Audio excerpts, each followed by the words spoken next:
also flow in. But with that, let's listen into what the TCS management had to say when we spoke to them earlier this morning.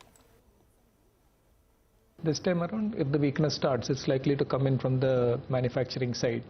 As energy, supply chain disruptions start, so we need to be wary of that. Within that spectrum, we see US manufacturing doing very well.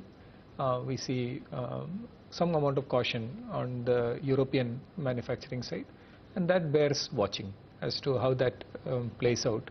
And we need to be careful about how we are positioning on that. But it's a function of, how this next 3-4 months is going to pan out, especially from a European perspective. If there are going to be energy crisis, if there are going to be factories are going to be shut down, and so on and so on. And then the other thing that we are also hearing is that, look, there is a recession or there is a inflationary pressures. If I'm going to get some costs because of that, should I be passing all the costs to the consumers, right?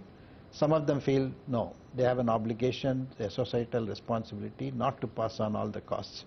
So they're doing all these scenarios, right, in terms of figuring out how that should to bear part of the cost burden since they can't pass on the entire amount, and then what does it mean in terms of price increases? Is there a sense that billing could be a...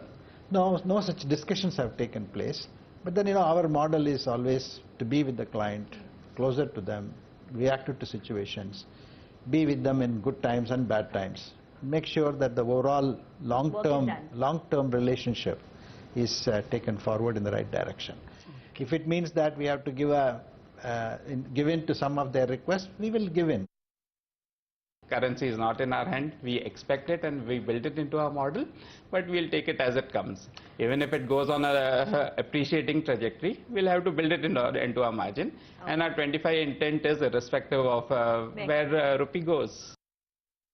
I think our US attrition means obviously has been more than what it has been, but the differentiation of what it has been versus what it is now is less than what we see in other geographies. So I don't see that as much of a challenge. From a wage standpoint, yes, there is a slight increase in wage in US, but I think that is something which we manage through a proper mix. 35 plus 12, 47. 47. So that's the plan right now. The 12 is also in the pipeline. So we'll decide at the end of Q3 and beginning of Q4 if we need to do more. All right, that is the top team at TCS speaking about the outlook.